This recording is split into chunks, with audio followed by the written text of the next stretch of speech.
والسلام على سید الانبیاء والمرسلین سبحان اللہ. اما بعد فاعوذ باللہ من الشیطان الرجیم سبحان اللہ. بسم اللہ الرحمن الرحیم سبحان اللہ.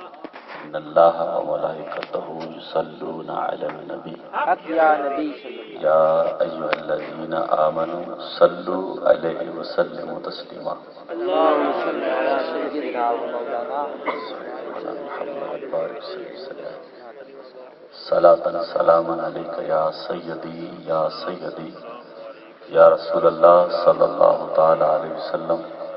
محبت سے پڑھیے الصلاۃ والسلام علیک یا سیدی یا رسول اللہ وعلی آلک واصحابک یا سیدی یا حبیب اللہ. مبارکباد کے مستحق ہیں جن احباب نے حضور کے ذکر کی محفل کا انعقاد کیا ہے. شیخ مادی الفاسی جنہوں نے شرح دلائل الخیرات لکھی ہے، آپ لکھتے ہیں کہ جس کے سامنے حضور کا ذکر ہو اور ذکر سن کے اس کے دل پہ ٹھنڈ نہ پڑے کہ اس کے سینے میں دھڑکنے والا دل کسی مومن کا دل ہی نہیں. حضور کا ذکر ہو اور مومن کو مزہ نہ آئے. میرے نبی کے ذکر میں بھی لذت ہے، بے شک. ذکر میں لذت ہے، دیدار کا عالم کیا ہو. سبحان اللہ. سبحان اللہ. اور ذکر اس لیے کرتے ہیں کبھی تو قسمت جاگے، کبھی تو کرم کے دروازے کھلیں گے.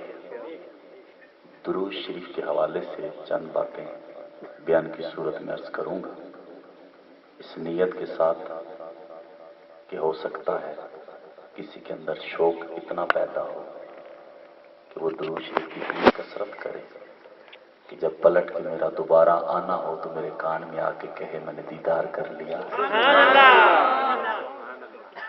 بہت سے چہرے میرے جانے پہچانے ہو گئے ہیں، اتنی بار آیا ہوں کہ چہرے پہچاننے لگا ہوں. یہ آپ کی محبت ہے اور یہ بھی کہنا اچھا لگے گا کہ آپ کے یہاں خلوص کی وجہ سے میں نے بھی بہت کچھ پایا ہے. آپ کے یہاں کی ایک محفل تھی اور اس محفل میں محفل کروانے والے کا خلوص تھا، اور وہ محفل کر کے میں گھر گیا تو پھر رات ساری میں نے بھی مزے سے گزاری تھی.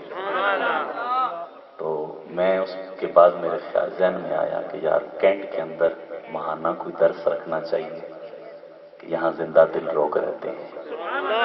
دعا کریں اللہ ہمارے دلوں کے چراغ روشن رکھے، حضور کی محبت کے چراغ جگمگاتے رہیں، اور یہ آنسوؤں کے خراج اور آنسوؤں کے جو عقیدت کے پھول ہیں یہ نچھاور ہوتے رہیں.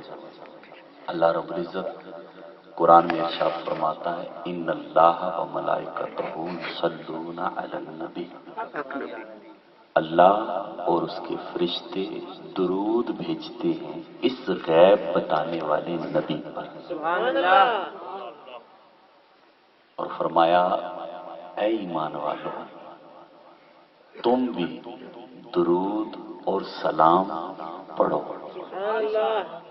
یہاں بڑے مزے کی بات آپ کو سناؤں، کوشش کروں گا مشکل بات نہ کروں جو آپ کی سمجھ میں نہ آئے، آسان کر کے کروں گا. فرمایا یا ایھا الذین آمنوا صلوا علیہ وسلموا تسلیما. یہ جو تسلیمہ ہے یہ تاکید ہے. تاکید کسے کہتے ہیں؟ مثال کے طور پہ ہم کسی کو کہتے ہیں یہ کام کریں، کام کہتے ہیں، یہ کہتے ہیں لازمی کریں، ضرور کریں، یہ تاکید ہے. جب کسی کام کی کو نہ چلے زیادہ اچھا کو نہ چلے بوجھ رہے کسی کام کو، یعنی اس کی اہمیت بڑھانے کے لیے بہت اہم کام ہے، ہم کہتے ہیں لازمی کریں، اور زیادہ کہنا ہو تو لازمی لازمی لازمی کرنا، اسے تاکید کہتے ہیں. یہاں فرمایا جب سلام کی باری آئی یا ایھا الذین آمنوا صلوا علیہ وسلموا تسلیما، اے ایمان والو تم درود اور خوب خوب خوب سلام پڑھو. اب یہاں ایک بات ہے، یہ بات لوٹے نہیں، آواز لوٹتی ہے. یہاں ایک بات ہے کہ دیکھیں درود کی باری آئی تو تاکید نہیں لگائی. یہ بڑی نکتے بڑے مزہ دے گی بات آپ کو. درود کی باری آئی تاکید نہیں لگائی. سلام کی باری آئی تو تاکید لگا دی ہے. ضرور ضرور سلام پڑھو. سبحان اللہ. یا ایھا الذین آمنوا صلو تاکید نہیں لگائی. لیکن جب سلام کی باری آئی تسلیما ضرور ضرور ضرور سلام پڑھو. کیا وجہ ہے؟ بڑی پیاری بات ہے. درود کے ساتھ تاکید اس لیے نہیں لگائی کہ پچھلی آیت پڑھیں جس میں خبر ہے. خبر کیا ہے؟ اللہ اور اس کے فرشتے درود پڑھتے ہیں. سبحان اللہ. تو جو کام اللہ کرتا ہے اس کے لیے تاکید کی ضرورت ہی نہیں ہے. جو کام اللہ اس کے فرشتے، اب اللہ کے نام کے ساتھ آ گیا، اللہ اس کے فرشتے درود بھیجتے ہیں. ایمان والو یہ اعزاز کیا تمہارے لیے کم ہے؟ واہ سبحان اللہ. کیا تمہارے لیے یہ اعزاز کم ہے جو کام اللہ اور اس کے فرشتے کرتے ہیں؟ ایمان والو تم بھی کرو. اور دوسری ایک بڑی نکتے کی بات ہے. اب یہاں کیونکہ درود کا ذکر اللہ تعالیٰ کے بارے میں آیا کہ اللہ اور اس کے فرشتے، اب کوئی سلام کو کوئی یہ نہ کہہ دے سلام کی خیر ہے پڑھے یا نہ پڑھے، تاکید لگا دی. اسے عام نہ سمجھنا، ضرور ضرور پڑھو. سبحان اللہ. ضرور ضرور پڑھو. تو درود شریف ایک بہت پیارا وظیفہ ہے، بہت پیارا وظیفہ ہے. معذرت کے ساتھ ہم نے درود شریف کی لذت کو بھی پایا نہیں. ہم درود شریف پڑھتے ہیں، دیکھ کچھ اور رہے ہوتے ہیں، کان کچھ اور سن رہے ہوتے ہیں، ساتھ تسبیح بھی چلتی ہے. اے نبی کی امتی بے خیالی میں درود پڑھنے والے، دیکھ کہیں اور رہا ہے، ذہن میں خیال کوئی اور ہے، درود پڑھتا ہے، اللہ پھر بھی 10 نیکیاں دے رہا ہے، 10 درجے بلند کر رہا ہے، 10 گناہ معاف کر رہا ہے. ذرا غور کر اس وقت تیرا عالم کیا ہوگا کہ جب تو ساری طرف سے توجہ ہٹا کے باوضو ہو کے اور سر جھکا کے سنہری جالیوں کا تصور باندھ کے دل بھی حاضر ہو ذہن بھی حاضر ہو، جب تو اپنے نبی کی بارگاہ میں درود و سلام پڑھے گا پھر مزے کا عالم کیا. حدیث پاک بڑے مزے کی سناؤں گا اور یہ سن کے آپ جھوم جائیں گے.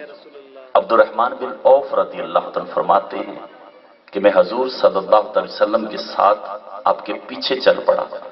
میرے حضور صلی اللہ علیہ وسلم ایک باغ میں تشریف لے گئے اور میرے آقا صلی اللہ علیہ وسلم نے اس باغ میں سجدہ کیا. عبد الرحمن بن عوف رضی اللہ عنہ فرماتے ہیں سجدہ اتنا طویل ہوا مجھے گمان ہونے لگا آقا کہیں دنیا سے پردہ تو نہیں کر گئے، آقا دنیا سے کہیں انتقال تو نہیں کر گئے.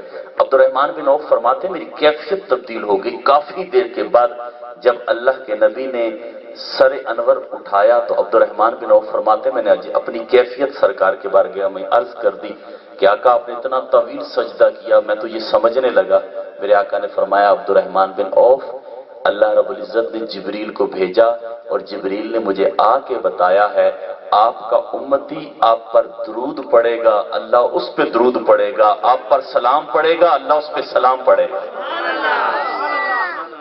میرے آقا فرماتے ہیں کہ میں سجدہ شکر ادا کرنے کے لیے، اللہ کا شکر ادا کرنے کے لیے میں نے اتنا طویل سجدہ کیا ہے کہ میرا امتی درود پڑھے تو اللہ فرماتا ہے میں اس پہ درود پڑھوں گا. اے بندے تو ساری زندگی عبادت کر اور زندگی میں ایک دفعہ تیرا رب تجھ پہ سلام بھیج دے، ایک دفعہ خالق کائنات، رب کائنات، مالک کائنات، وحدہ لا شریک ذات، ساری دنیا جس کی بارگاہ میں جھکتی ہے، سارے انبیاء جس کے ماننے والے ہیں، سارے انبیاء کا خالق، ساری مخلوق کا پالن ہار. اے بندے اپنی قسمت پہ ناز کر، تیری قسمت کتنی اعلیٰ ہے کہ تو نبی پہ سلام بھیجے، تیرا رب تجھ پہ سلام بھیج رہا. ایک دفعہ تو اس کیفیت سے درود تو پڑھ، ایک دفعہ تیرا مزاج ایسا تو بن جائے کہ جب تو درود پڑھنے لگے تیرے جسم پہ وجد طاری ہو جائے، تیرے جسم پہ کپکپی طاری ہو جائے، کوئی کہے تیری حالت کیسی ہے، کہا میرا رب مجھ پہ سلام بھیج رہا. سبحان اللہ. میں بندہ ہوں وہ خالق ہے، میں بندہ ہوں وہ مالک ہے، وہ پالنے والا ہے. میں اپنی قسمت پہ ناز کیوں نہ کروں کہ میرا رب سلام بھیجے. اللہ اکبر. وہ مزے کی بات یاد آئی، ایوب علیہ السلام اللہ کے نبی